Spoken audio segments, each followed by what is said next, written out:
ഏതു രാജ്യത്ത് നടപ്പാക്കിയ ദേശീയ ആസൂത്രണത്തിന്റെ മാതൃകയാണ് ഇന്ത്യൻ ആസൂത്രണ കമ്മീഷൻ സ്വീകരിച്ചത്? Option Soviet union, option B China, option C Korea, option D Britain. Answer is option A Soviet union ആണ്.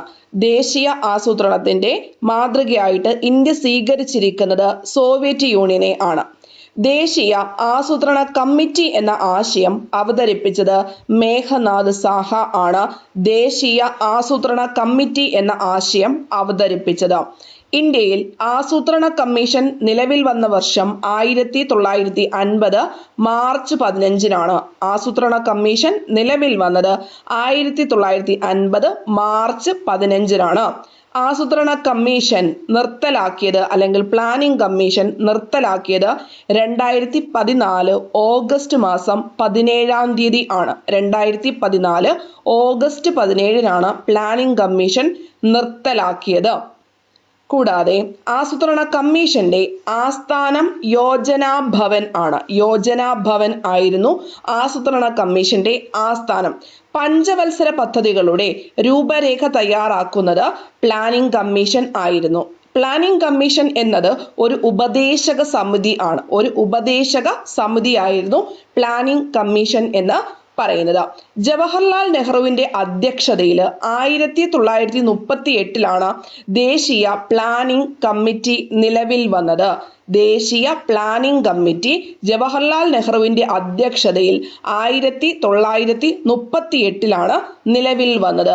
അതുമായി ബന്ധപ്പെട്ട INC സമ്മേളനം ഹരിപുര സമ്മേളനം ആണ്. INC സമ്മേളനം ദേശീയ പ്ലാനിംഗ് കമ്മിറ്റി നിലവിൽ വന്നത് ഹരിപുര INC 1938. അധ്യക്ഷൻ ജവഹർലാൽ നെഹ്റു ആണ്. ആസൂത്രണ കമ്മീഷന്റെ ആദ്യത്തെ അധ്യക്ഷൻ ജവഹർലാൽ നെഹ്റു ആണ്. ആദ്യ ഉപാധ്യക്ഷൻ ഗുൽസാരിലാൽ നന്ദ. ആദ്യ അധ്യക്ഷൻ ജവഹർലാൽ നെഹ്റുവും ആദ്യത്തെ ഉപാധ്യക്ഷൻ ഗുൽസാരിലാൽ നന്ദയും ആണ്.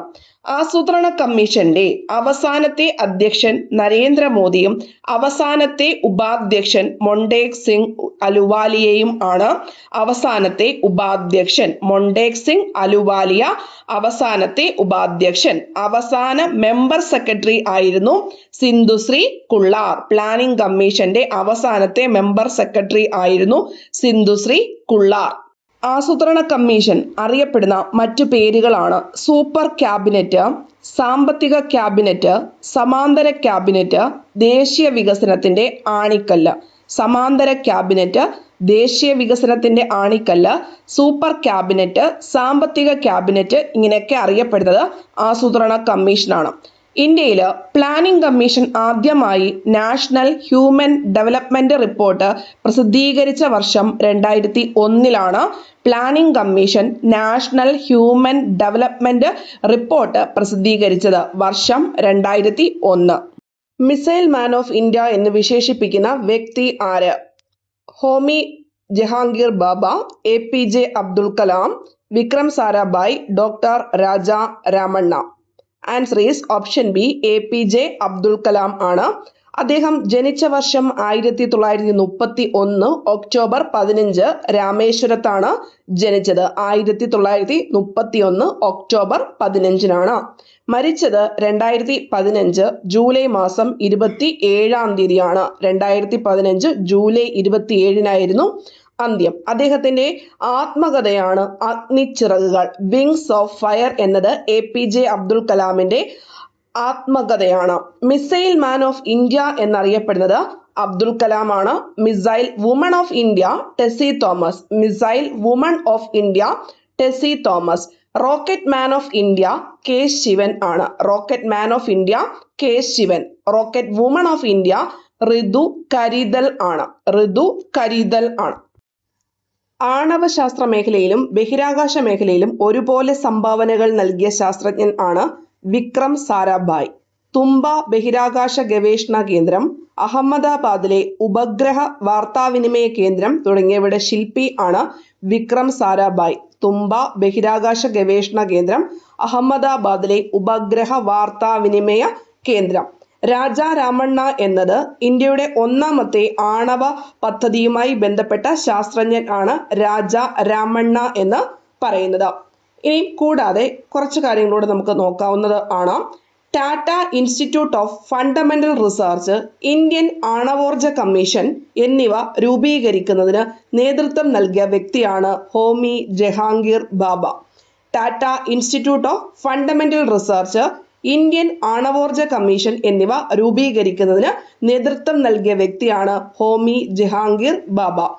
ആര്യഭട്ട വിക്ഷേപിച്ച വർഷം 1975 രണ്ടാമത്തെ ആണവ പരീക്ഷണം ഇന്ത്യ നടത്തിയത് അബ്ദുൽ കലാം ശാസ്ത്രജ്ഞൻ ആയിരുന്ന ടൈമിലാണ്, അല്ലെങ്കിൽ അബ്ദുൽ കലാമിന്റെ നേതൃത്വത്തിലാണ് രണ്ടാമത്തെ ആണവ പരീക്ഷണം ചെയ്തത്. ഒന്നാമത്തത് ചോദിച്ചു കഴിഞ്ഞാൽ രാജ രാമണ്ണ ആണ്.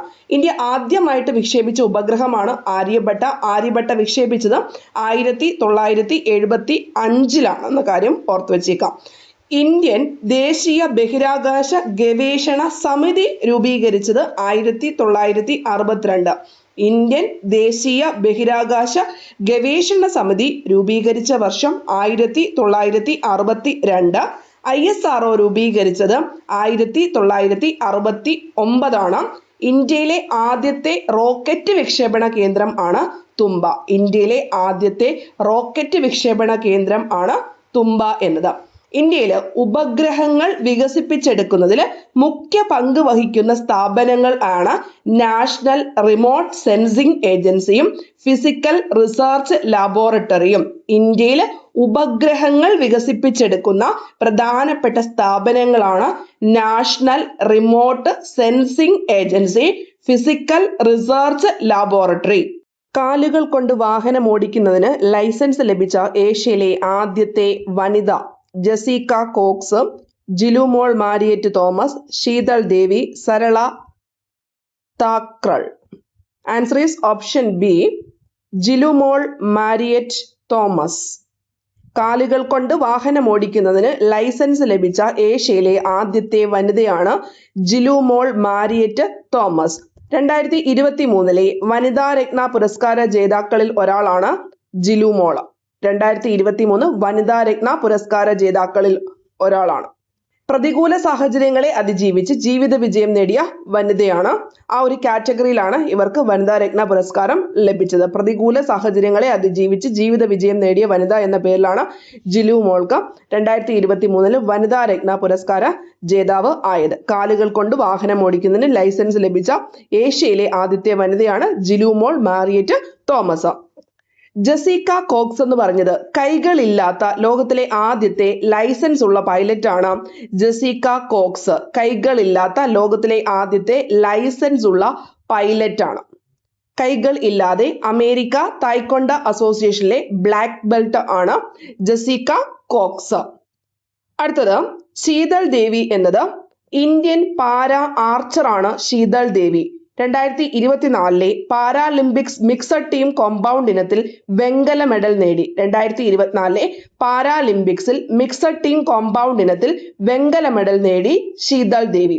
ഏറ്റവും പ്രായം കുറഞ്ഞ ഇന്ത്യൻ പാരാലിമ്പ്യൻ മെഡൽ ജേതാവാണ് ശീതൾ ദേവി. ഏറ്റവും പ്രായം കുറഞ്ഞ ഇന്ത്യൻ പാരാലിമ്പ്യൻ മെഡൽ നേതാവാണ് ശീതൾ ദേവി.